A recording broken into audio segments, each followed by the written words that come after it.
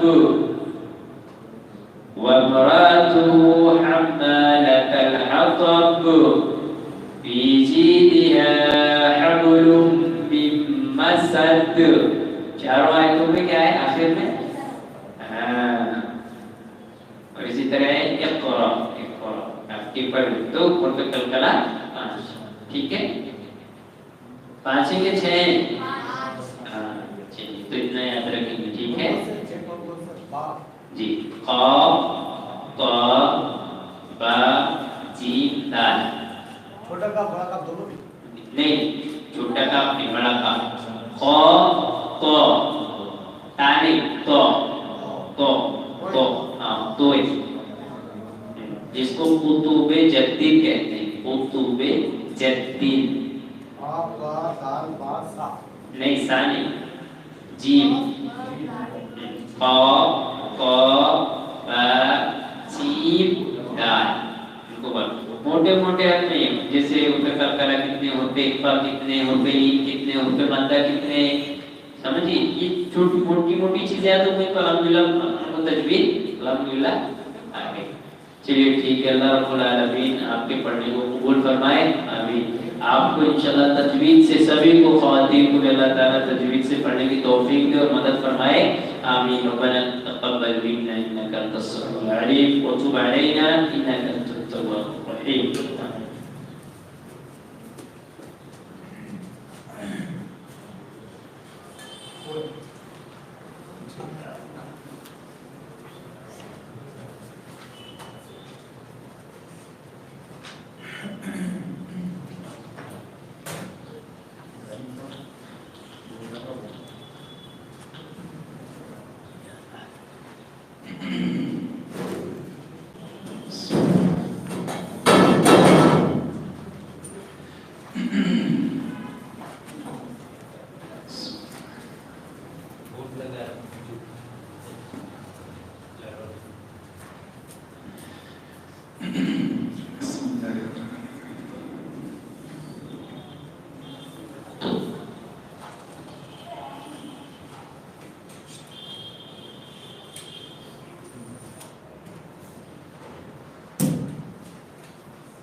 الحمد لله وحده والصلاة والسلام على من لا نبي بعده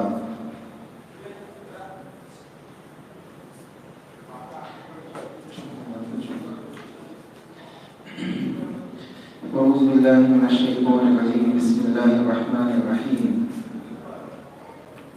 ومن أظلم ممن افترى على الله كذبا أو كذب بالحق لما جاء أليس في جهنم مثوى للكافرين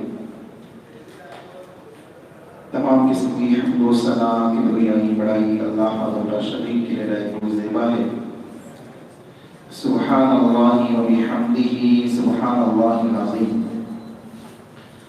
انگنت درد و سلام ہو جناب محمد رسول اللہ صلی اللہ علیہ وسلم کی ذات اللہ اللہم صلی وسلم علیہ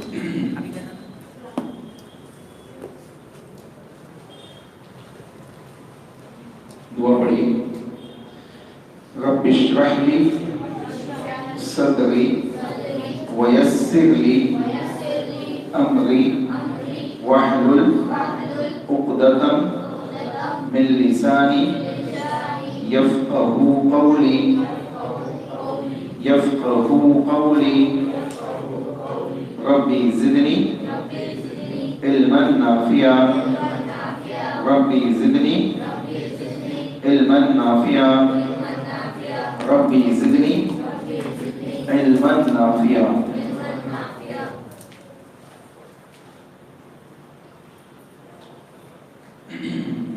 کیا پڑھیں گے؟ نیت باندھ کے بیٹھے یار لوگ حدیث پڑھے. ٹھیک ہے کھلی حدیث حدیث فقہ عقیدہ تینوں پڑھیں گے انشاءاللہ.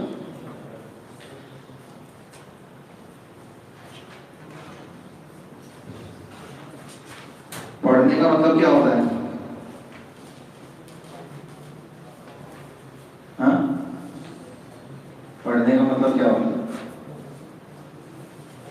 ابھی پڑھے نا آپ نے. ابھی اس سے پہلے کون سے سبجیکٹ پڑھتے تھے؟ تجوید. اس سے پہلے پوچھا میں نے تجوید پڑھتے تھے. اور اس سے پہلے کیا بتایا شیخ نے؟ ہاں کیا بتایا تھا شیخ نے؟ جلدی بھی بتاؤ ٹائم نہیں ہے بس. ٹھیک ہے کس نے ربی کا الذی خلق کے سلسلے میں کچھ بتایا؟ کیا بتایا؟ علم حاصل پڑھنے کا مطلب. اور اللہ نے سب سے پہلے اسی کا حکم دیا. تو اللہ نے سب سے پہلے اسی کا حکم دیا تو پھر بسم اللہ الرحمن الرحیم کیوں لکھا جاتا قرآن میں سب سے پہلے؟ بتاؤ. سب سے پہلے اللہ نے کس کا حکم دیا پڑھنے کا؟ بسم اللہ کیوں لکھتے آپ سب سے پہلے؟ اسی آیت تو کہا اللہ تعالیٰ نے اقرأ بسم ربک الذی خلق. پڑھ اس رب کے نام سے جس نے تجھے پیدا کیا. اسی کے نام سے پڑھتے ہیں بسم اللہ الرحمن الرحیم. اسی میں جواب ہے کہ نہیں؟ تو پڑھنا ہے. یا بیان سننے نہیں آتے نا؟ بیان سننے آتے ہیں بیان کیا نہیں ہوگا. سنڈے کے پڑھنے کا ذہن بنا گیا. ٹھیک ہے. اور پڑھنے کے اصول و ضوابط میں سے یہ ہے کہ کاپی قلم سب چلنا چاہیے. دماغ بھی چلنا چاہیے, کام بھی یہی ہونا چاہیے, آنکھیں بھی یہی ہونی چاہیے, اور دل و دماغ سے حاضر ہوتے ہوئے کاپی قلم کے ساتھ موجود ہونا چاہیے. کب کس کی ضرورت پڑ جائے ہے نا. اور بورڈ ہمیشہ لگے تو زیادہ اچھا ہے. بورڈ لگانے اسٹارٹنگ ہی سے بورڈ لگایا جائے تاکہ کوئی بھی چیز سمجھانی ہو استاد کو تو اس کے لیے یہ محتاجی نہ ہو کہ بورڈ نہیں لگائے چلو ایسے سن لیں. سمجھے بات؟ اس میں آپ کا نقصان ہے. تو جو لوگ یا مؤذن بھی انشاءاللہ میں ایک عام بات کہہ رہا ہوں سب ہے یہاں پہ. ٹھیک ہے. چنانچہ یہ اصول و ضوابط میں سے آپ دیکھیں. حدیث آپ کو پڑھنا ہے. حدیث کھولے آپ 307 نمبر ہے نا. اس سے پہلے کی پڑھ چکے تھے سر. حق مہر کیا ہے؟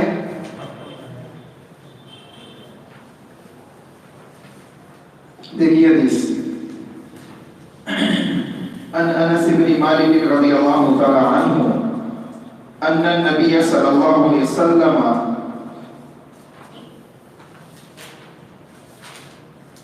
ملی حدیث سب کو دیکھیں. ان النبی صلی اللہ علیہ وسلم اعتق صفیۃ وجعل عتقها صداقہ. رواہ البخاری فی کتاب النکاح ورواہ مسلم فی کتاب النکاح. بڑی اچھی حدیث ہے, چھوٹی سی حدیث ہے. دیکھیں انس بن مالک رضی اللہ تعالیٰ عنہ کہتے ہیں کہ نبی اکرم صلی اللہ علیہ وسلم نے حضرت صفیہ رضی اللہ تعالی عنہا کو, کس کو بولو ساتھ میں, حضرت صفیہ رضی اللہ تعالی عنہا کو آزاد کر دیا اور اس کی آزادی کو ان کا مہر بنا دیا. کیا کیا؟ ان کا مہر بنا دیا.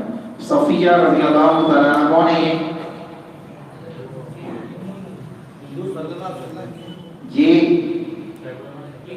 ہاں جنگ خیبر میں ہاں قبیلے بنو نذیر، قبیلے بنو نذیر کا جو سردار تھا حوی بن اخطب، ان کی بیٹی ہے بات۔ یہ اللہ کے نبی صلی اللہ علیہ وسلم نے جب جنگ خیبر فتح کیا تو یہ وہاں کی باندیوں کے ساتھ یہ بھی قید ہو کے اللہ کے نبی صلی اللہ علیہ وسلم کے پاس پہنچی۔ اللہ کے نبی محمد رسول اللہ صلی اللہ علیہ وسلم کے ایک صحابی کے حصے میں آئی۔ صحابی کا کیا نام تھا؟ دیکھو نیچے ڈیٹیل دیا ہے، صفیہ بنت حوی کنانہ بن ابی الحقیق کی بیوی تھی، اس کا باپ، اس کے والد، ان کے والد حوی بن اخطب کا نام بھی دیا ہے ہمیں، قبیلے بنو نذیر کے سردار تھے۔ خیبر میں فتح ہوئے بچے اور عورتیں مسلمانوں کے اسیر ہوئے۔ حضرت صفیہ تقسیم میں حضرت وحیہ بن خلیفہ کے حصے میں آئی، سمجھے نا؟ اب وحیہ قلبی کے حصے میں جب یہ آئی تو صحابہ نے ان سے مطالبہ کیا کہ رسول اکرم صلی اللہ علیہ وسلم کے سپرد کو کر دیا جائے، یعنی اللہ کے نبی صلی اللہ علیہ وسلم کے کو یہ حضرت صفیہ کیا کیا جائے، ہبہ کر دیا جائے۔ رسول اکرم صلی اللہ علیہ وسلم کے سپرد کر دی گئی، آپ نے اسے آزاد کر دیا۔ اللہ کے نبی نے خود مطالبہ نہیں کیا، صحابہ نے صحابی کو کہا کہ یہ اللہ کے نبی ان کے زیادہ مستحق ہے۔ کیوں اللہ کے نبی زیادہ مستحق ہے؟ ہاں کیونکہ سردار کی بیٹی ہے، یہ خود سردار کی بیٹی ہے، اور ان کے لیے شاید شان یہی ہے کہ یہ محمد رسول اللہ صلی اللہ علیہ وسلم کی ذمہ داری میں جائے۔ چنانچہ اللہ کے نبی صلی اللہ علیہ وسلم کے سپرد کر دیا گیا۔ اب اللہ کے نبی صلی اللہ علیہ وسلم نے کیا کیا؟ ان کو آزاد کر دیا۔ آزاد کرنے کے بعد ان سے نکاح کیا اور ان کی آزادی کو ان کا مہر بنا دیا۔ سمجھ آئے گا؟ ان کی آزادی کو ہی ان کا مہر بنا دیا۔ چنانچہ پہلے یہ پڑھ لیجیے جو لکھا ہوا ہے نیچے، باقی یہ باتیں تو آ گئی ہے، اس میں لیکن پڑھ لیجیے گا۔ اللہ کے نبی نے آپ نے اسے آزاد کر دیا، امہات المومنین کے زمرے میں شامل کر دیا۔ چونکہ وہ سردار کی بیٹی تھی اس لیے اس کے ساتھ وہی سلوک یعنی روا رکھا گیا جو اس کے ساتھ شایان شان تھا۔ سمجھ میں بات؟ حضرت صفیہ رضی اللہ تعالی عنہا۔ اب یہ حدیث ہے، اس حدیث کے اندر حق مہر کے سلسلے میں یہ بات ملتی ہے کہ اگر کوئی باندی ہے، کوئی لونڈی ہے، باندی ہے جو جنگ میں قید ہو کے آئی ہے یا کسی دوسرے ذریعے سے باندی بن چکی ہے، اب اگر اس سے کوئی نکاح کرنا چاہتا ہے اور اس کو آزاد کرنے کے بعد وہ یہ کہے کہ تیری آزادی تیرا مہر ہے، تو یہ کیا ہے؟ اس کے لیے جائز ہے۔ یہ عمل شریعت اسلامیہ کے اندر اس کا ثبوت اللہ کے نبی صلی اللہ علیہ وسلم سے ہمیں ملتا ہے۔ چنانچہ ایک چیز تو یہ، اب سوال یہ ہے کہ مہر جو کس کا حق ہے؟ شوہر کا۔ کس کا ہے؟ وائف کا، بیوی کا، ہے نا؟ خاتون کا حق ہے۔ تو اب یہ جو حق کس نے دیا ہے خاتون کو؟ اسلام نے، اللہ نے، ہے نا؟ اللہ نے یہ حق دیا ہے۔ حدیث کا زمرہ نہیں مل رہا مجھے، دیکھو حدیث کا صحابی ہے۔ تو اللہ تعالیٰ نے کیا دیا ہے؟ یہ حق کس کو دیا ہے؟ خواتین کو دیا ہے۔ اب سوال یہ ہے کہ یہ واجب ہے کہ سنت ہے؟ دلیل؟ ہاں بنا مہر کے نکاح نہیں ہوتا ہے، دلیل ہے؟ دلیل دو۔ حق مہر جو ہے واجب ہے، اس کا دینا کیا ہے؟ بالکل ضروری ہے۔ دیکھیے دلیل کے طور پہ کئی حدیثیں ہیں، ابھی آگے کے ابواب میں آپ کے سامنے حدیثیں آنے والی ہے، وہ حدیث تو آپ پڑھیں گے۔ اس کے علاوہ میں دو تین مثالیں آپ کو دیتا ہوں۔ ابو داؤد کے اندر حضرت عبداللہ بن عباس رضی اللہ تعالیٰ عنہ سے ایک حدیث مروی ہے، حضرت علی اور حضرت فاطمہ رضی اللہ تعالیٰ عنہا کے نکاح کے سلسلے میں۔ اللہ کے نبی صلی اللہ علیہ وسلم نے کہا حضرت علی سے کہ اپنی بیوی کو کچھ دو مہر میں. حضرت علی نے کہا میرے پاس کچھ نہیں ہے. کہا وہ زیغہ تمہارے پاس جو تھی لوہے کی زیغہ کوئی دے دو. تو اس سے کیا پتہ چلتا ہے کہ مہر اللہ کے نبی نے متعین کیا. ایک خاتون آئی اللہ کے نبی صلی اللہ علیہ وسلم کے پاس، صحیح بخاری کی حدیث ہے، خاتون آئی اللہ کے نبی صلی اللہ علیہ وسلم کے پاس، کہا اے اللہ کے نبی میں اپنے آپ کو آپ کے اوپر نکاح کرتی ہوں، یعنی آپ سے نکاح کرنا چاہتا ہوں. اللہ کے نبی صلی اللہ علیہ وسلم کیا ہوئے؟ خاموش ہو گئے. اللہ کے نبی نے کچھ نہیں کہا. ایک دوسرے صحابی کھڑے ہوئے، کہا اللہ کے نبی اگر آپ نہیں کرنا چاہتے تو مجھے نکاح کروا دیجیے، میں کر دیتا ہوں. اچھے سنیے دیجیے، آگے کے حدیثوں میں بھی ہے شاید یہ. تو کیا کہا کہ میں نکاح کر لیتا ہوں. اللہ کے نبی صلی اللہ علیہ وسلم نے کہا مہر میں کیا دو گے؟ سب سے پہلا سوال کیا کیا؟ مہر میں کیا دو گے؟ یہ نہیں پوچھا کیا کماتے ہو، جاب کیا کرتے ہو. کہا مہر میں کیا دو گے؟ اللہ کے نبی یہ تہمت جو باندھا ہوا ہو یہی ہے میرے پاس، اور کچھ نہیں. یہ جو کپڑا میں نے باندھا ہوا ہے یہ دے دوں گا. کہا یہ دے دو گے تو تم کیا پہنو گے؟ تم اس کو دے دو گے تو تم کیا پہنو گے؟ تو کہا جاؤ گھر میں جاؤ تلاش کر جاؤ کچھ ہے. گئے گھر پہ تلاش کیا، کچھ نہیں ملا. واپس آئے اللہ کے نبی کچھ نہیں. کہا اچھا تو کہاں اگر لوہے کی انگوٹھی ہو وہی تلاش کر لو شاید مل جائے. گئے نہیں کچھ نہیں ملا. اللہ کے نبی کچھ نہیں. کہا قرآن کتنا یاد ہے؟ کیا کہا؟ اللہ کی کتاب میں سے کتنی آیتیں یاد ہیں، کتنی صورتیں یاد ہیں؟ کہا وہ تو بہت یاد ہے. کہا ٹھیک ہے یہی تیرا مہر ہے، جتنی صورتیں تجھے یاد ہے اتنی اس کو یاد کرانا ہے، اتنی اس کو کیا کرنا ہے؟ یاد کرانا ہے. یہی تیرا مہر ہے. اللہ کے نبی صلی اللہ علیہ وسلم نے ان کا نکاح کرا دیا. سمجھے گا؟ تو کیا پتہ چل رہا ہے کہ لوہے کی انگوٹھی ہی کیوں نہ ہو مہر میں اللہ کے نبی نے کیا کیا؟ سوال کیا کہ مہر دینا ہے. اب دیکھیں قرآن کی آیت دیکھیں. اللہ تعالیٰ نے سورہ نساء میں، سورہ نساء آیت نمبر 4 اللہ تعالیٰ کہتا ہے وَآتُوا النِّسَاءَ صَدُقَاتِهِنَّ نِحْلَةً، کہ تم جب خواتین کے پاس آؤ یعنی تم خواتین سے جن سے نکاح کرو تو ان کا حق جو ہے، نحلہ جو ہے، مہر جو ہے اس کو ادا کر دو. ہم کیا کرتے ہیں؟ رفتہ رفتہ، اور موت تک رفتہ رفتہ ختم نہیں ہوتا ہے. تو اس کو کیا کرنا چاہیے؟ جلدی ادا کرنا چاہیے. بلکہ انسان کو چاہیے کہ وہ پہلی فرصت میں اس کو ادا کر دے. مہنگی کے لیے پیسہ ہے، ہر چیز کے لیے پیسہ ہے، ہر فضولیات کے لیے پیسہ ہے. منڈپ کا کھانا کرانا ہے، اڑے کرانا ہے، ہر چیز کے لیے ہمارے پاس پیسہ ہے. جن کا کوئی شریعت میں وجود نہیں ہے، ہر اس فضول خرچی کے لیے ہم نے پیسہ اپنے پاس جمع کیا ہوا ہے. لڑکی کی شادی سے پہلے باپ کے دماغ میں بہت ٹینشن ہوتی ہے. 4 لاکھ کا خرچہ ہے. کتنے لاکھ کا خرچہ ہے؟ 4 لاکھ کا. اور گھر والوں کے جو لڑکوں کے یہاں کیا ہوتا ہے؟ بڑی خوشی ہوتی ہے، دہیج آنے والا ہے. کیا ہوتا ہے؟ دہیج آنے والا ہے.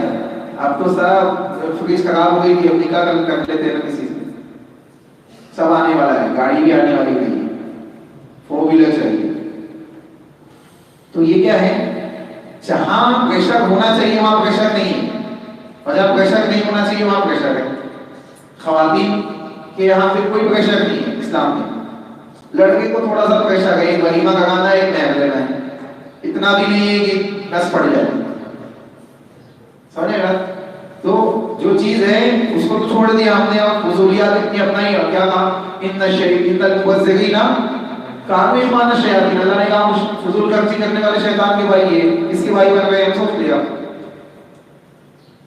مختصر آسانی کے ساتھ نکاح کو آسان کیا جائے، زنا کو مشکل کیا جائے. زنا مشکل نہیں ہوا، زنا آسان ہو گیا اور نکاح مشکل ہو گیا.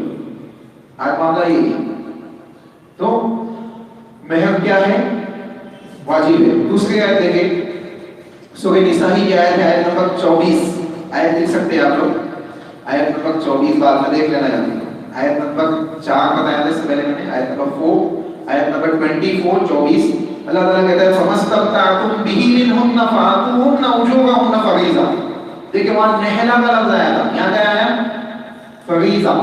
اللہ نے کہا فَمَسْتَمْتَعْتُمْ بِهِ مِنْهُنَّ فَآتُوهُنَّ أُجُورَهُنَّ فَرِيضَةً. جب تم نکاح کے بعد اپنی بیویوں سے فائدہ اٹھانا چاہو تو فَآتُوهُنَّ أُجُورَهُنَّ فَرِيضَةً، تو ان کے مہر کو ادا کر دو، ان کے حق کو ادا کر دو، ان کی اجرت یعنی مہر کو ادا کر دو۔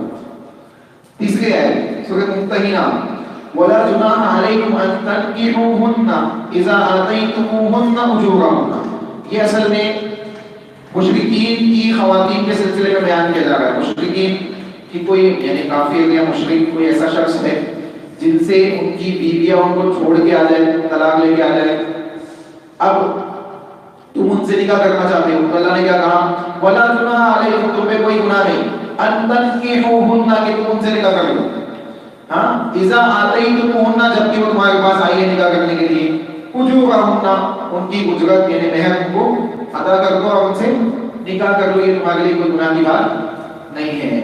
تو یہ کتنی آیتیں ہو گئی؟ 3 آیتیں۔ چوتھی آیت دیکھیں، آیت نمبر 10، سورۃ ممتحنہ آیت نمبر 10۔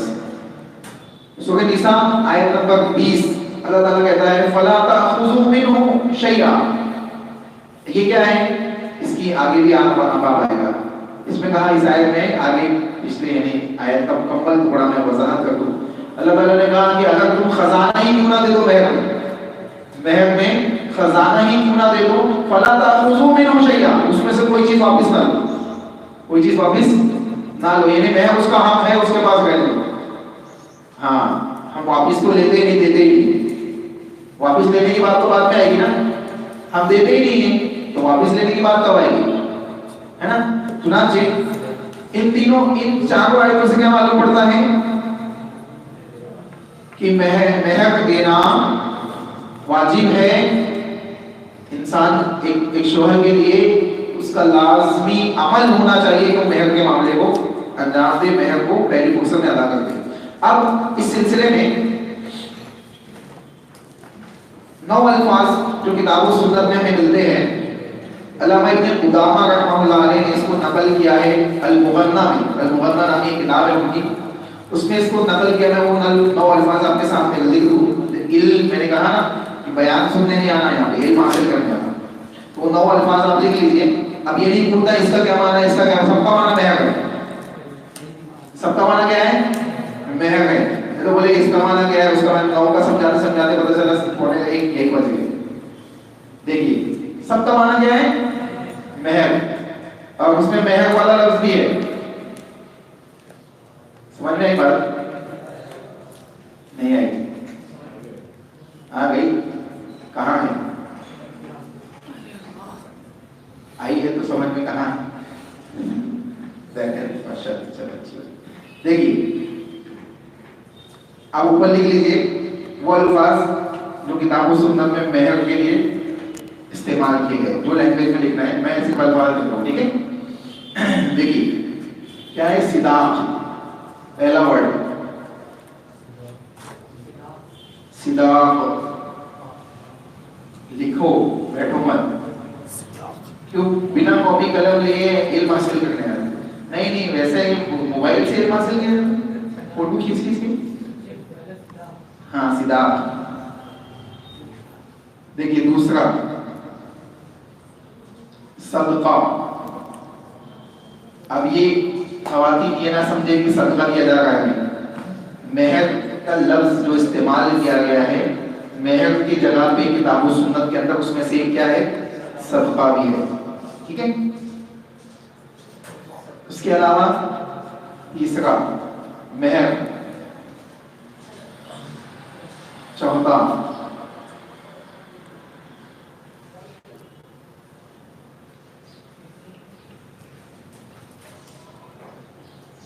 تیسرا مہر، چوتھا نہلا، نہلتن ہے، اصل میں سانس توڑے گا تو کیا ہو جائے گا، نون ہاں لام تا، بولتا لکھنا۔ اس کے بعد ابھی ایک آیت پڑھے تھے نا آپ نے، فریضہ، کس میں، نہلتن،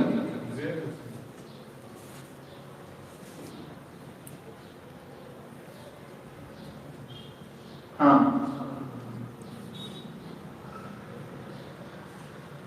کیا ہے، فریضہ،